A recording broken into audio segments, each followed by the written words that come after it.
What's going on, guys? I'm Jace. I'm Josh. And we are going to watch Season 5, Episode 10 of My Hero Academia. That which is an I mean, Boku no Hero Academia. What would you prefer to call it? Probably just My Hero? I don't care. Alright. Like, there's a lot... You're rubbing off on me. People call it My Hero, people call it Boku no Hero. I think if you want to be, like, language neutral about it, people will call it Hero Aka. Just call it My Hero. This is the thing that I feel like this has been building up to. It's like we drudged through all the matches that just were about, hey, look at Class B, look at Class A, look how much they've improved. Ida can go for 10 minutes with his freaking bone engines ripping out of his body. But this is like, at the beginning, the last season ended, and this season started with Deku blowing out the windows by accident with his quirk. And he had a vision of the first holder. The Vestiges. He said some shit like, he's like, oh, so you're the ninth. Did he talk directly to Midoriya? Well, Midoriya is the ninth, so... Yeah, the dude is dead. I remember something they said about All For One. I'm specifically talking about All For One. Okay. The guy who steals quirks. What about him? When he steals a quirk, there's a piece of the original quirk user's subconscious that exists within that particular quirk factor. Where'd you hear that? Oh, I read it on the wiki. Basically, it allows him to he can talk to the subconscious and learn more about the quirk and stuff like that. That kind of makes sense. That kind of makes sense. What if this would also exist in One For All, but it only works for One For All? That kind of makes sense, because imagine, what if Monoma kind of subconsciously does that when he copies quirk? Because let's say you copy a quirk, you don't immediately know how to use it. Interesting. It's kind of like muscle memory, but it's for quirks. Like he touches Deku, he's like, okay, Midoriya, how do I do this? He's like, oh, just imagine an egg in a microwave. All right, you know what? But something has to happen. If the fight goes, they even brought it up in the last episode, like, your quirk's been acting weird. So if something doesn't happen, I'm gonna be super disappointed that it didn't build up to something. Well, it's because he hasn't been doing anything. He's been a taking spectator. Notes. I feel like this is the first opportunity we have to actually see something happen. I feel like he's gonna get whammied by Shinso right before something happens. No, he's gonna get whammied by Shinso. I remember the first time he got whammied by Shinso, the Vestiges all stood in front of him and they helped him win the fight. But this time, who knows what's gonna happen? He has more control over the quirk, so... Yep. Up to 20% now? Do you want to... 20% is this extraneous limit. He can extraneous limit. That's the perfect way to put it. Use that for a while. The 8% is his base. The 20% is extraneous. That's the perfect way to put it. Well, let's go.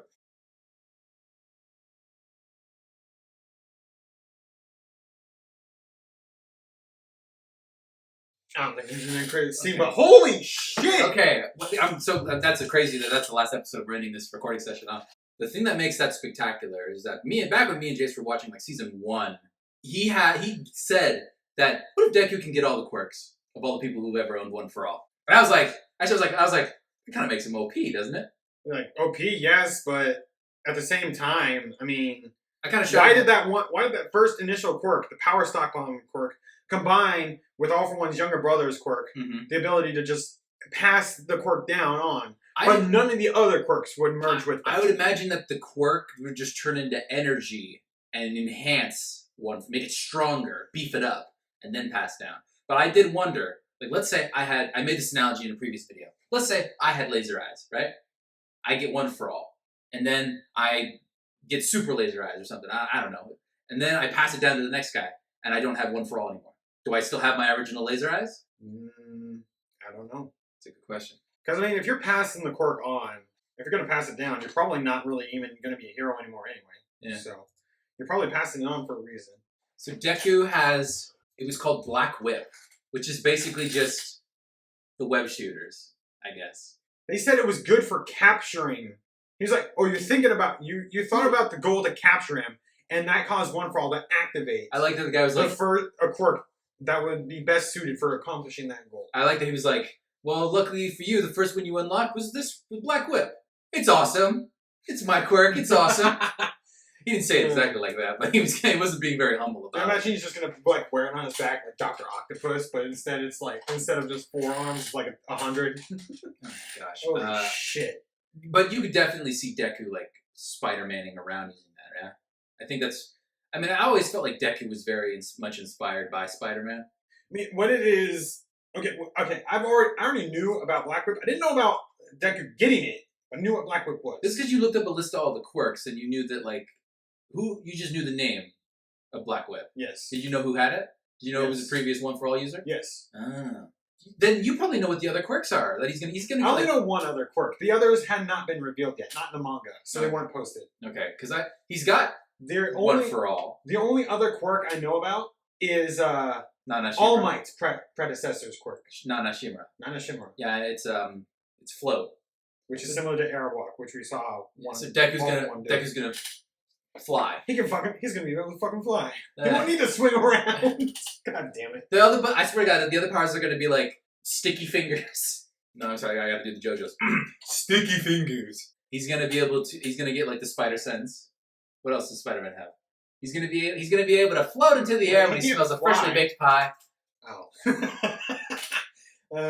He's gonna be like Spider-Ham. He's like, here, boom, hammer. His quirk, cartoons. Can you imagine if oh my God, the thing about it is that this is the first time it's happened. Because All Might didn't have any of that. Deku has a better understanding of a better connection to One for All than All Might ever did. All Might never got those. Maybe I think it's more the fact that it's been growing, and now that it's at the 9th user, it's finally been able to grow into this thing that's big enough to allow him to get the other quirks. It's stockpiled enough power over time. Exactly.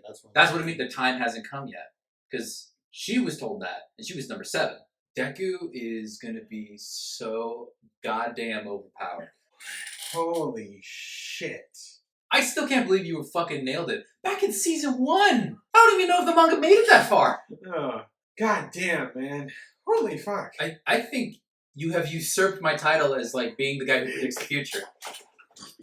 Ha! It's mine now, bitch! Damn it! It's mine now! So, okay, let's take a step back. Let's talk about something else. So, the people he's fighting, there's a girl named Emily. By the way, this episode that we just watched came out last night in the dub. Oh. Well, the dub is actually further than this. I don't know why your iTunes is 2 episodes behind.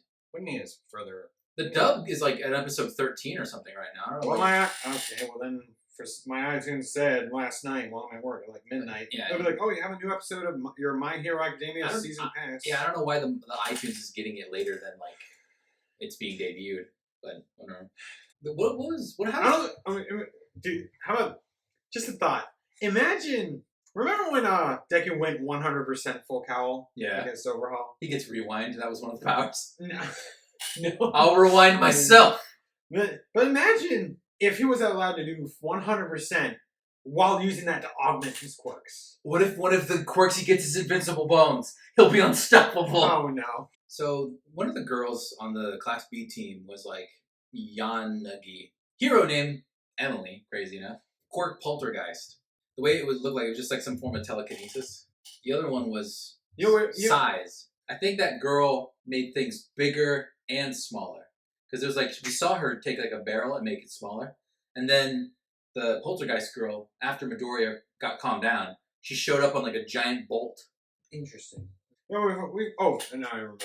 We have officially been exposed to all of the quirks of Class 1B.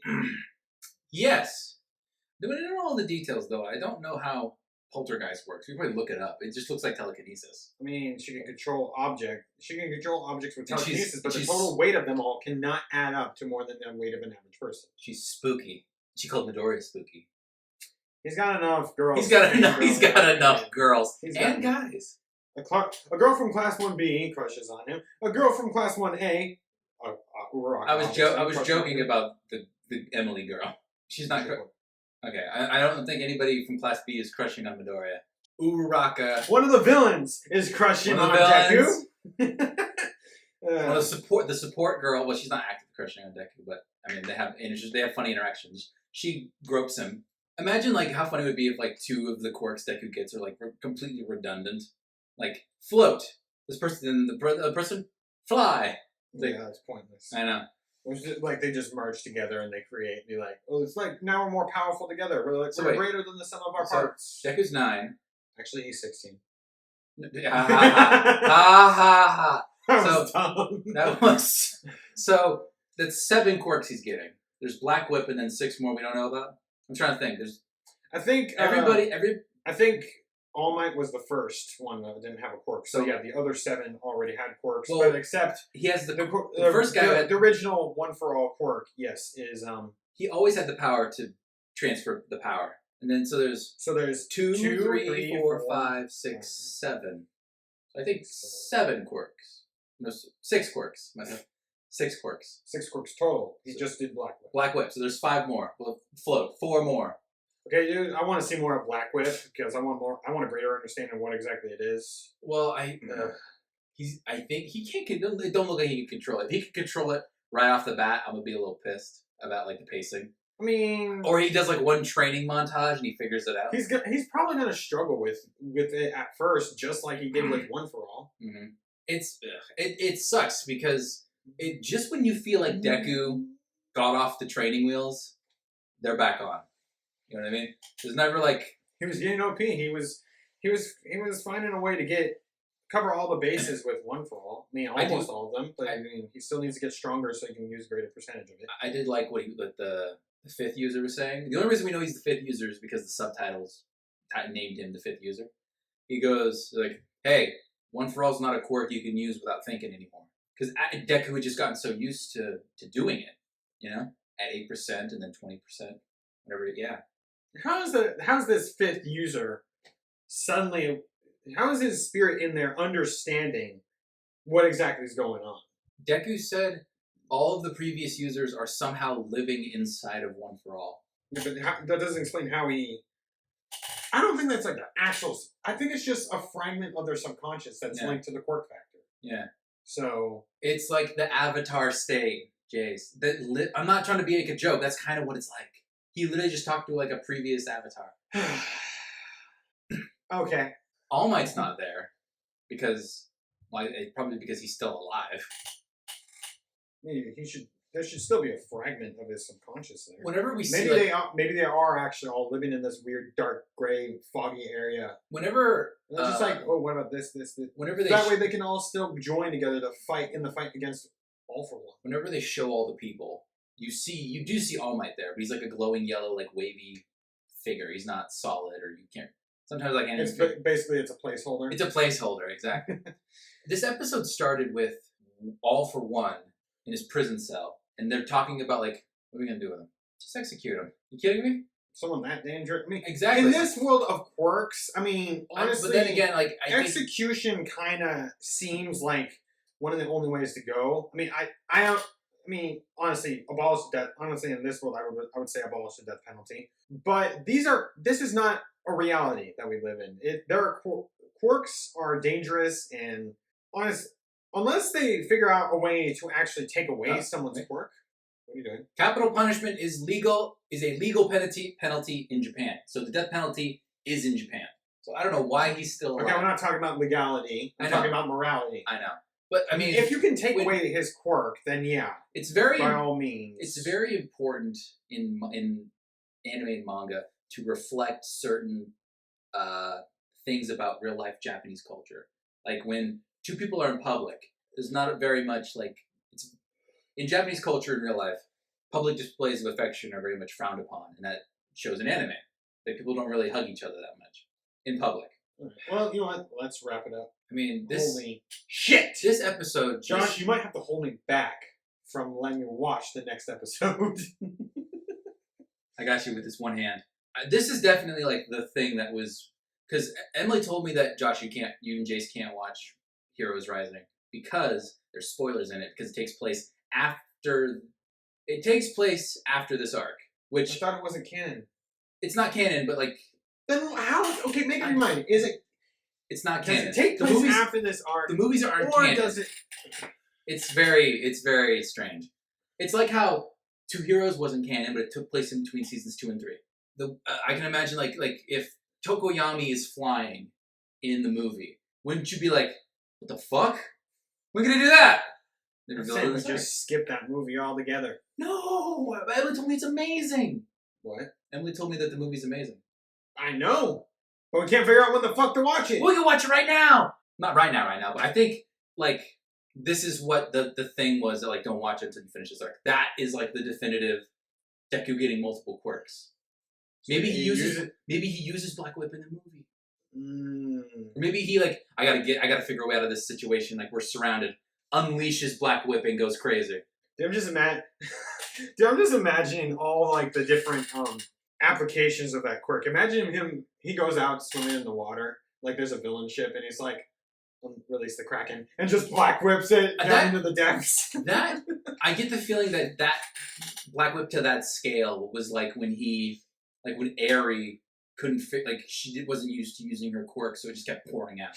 Deku's never used Black Whip, so it's just pouring out. That's Black Whip at its maximum. When he first used One for All and punched that robot.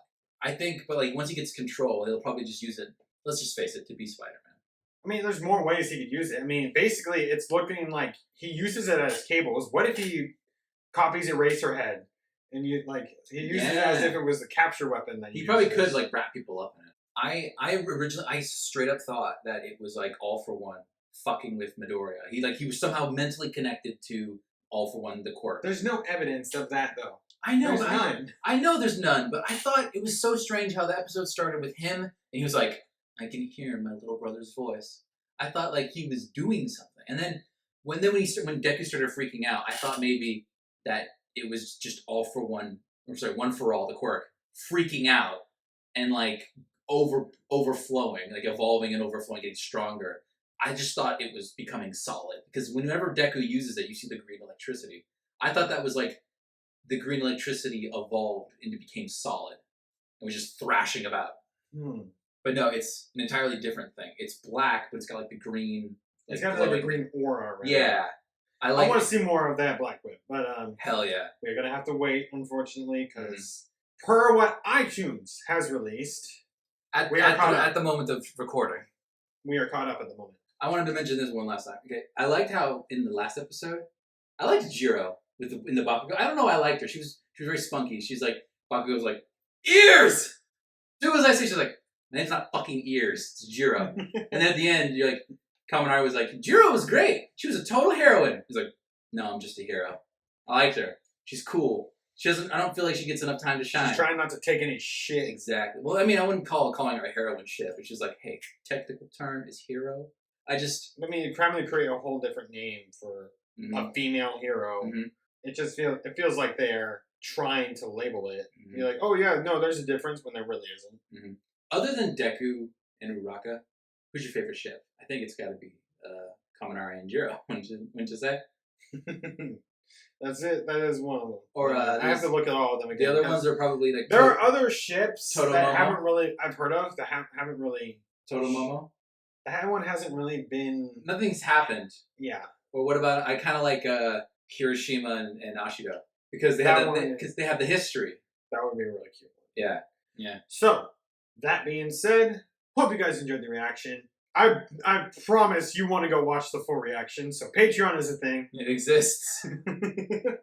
Jace, I'm in love with you. I don't know what Patreon is. I thought you said you're in love with me. What? That's what it sounded like. Get your ears checked. I'm in a level with you. I'm in love with you. I'm Jace. No. I'm Josh. Yes. No, don't reject it and then go back. I'm Josh. He's Jace. We'll see you guys in the next one.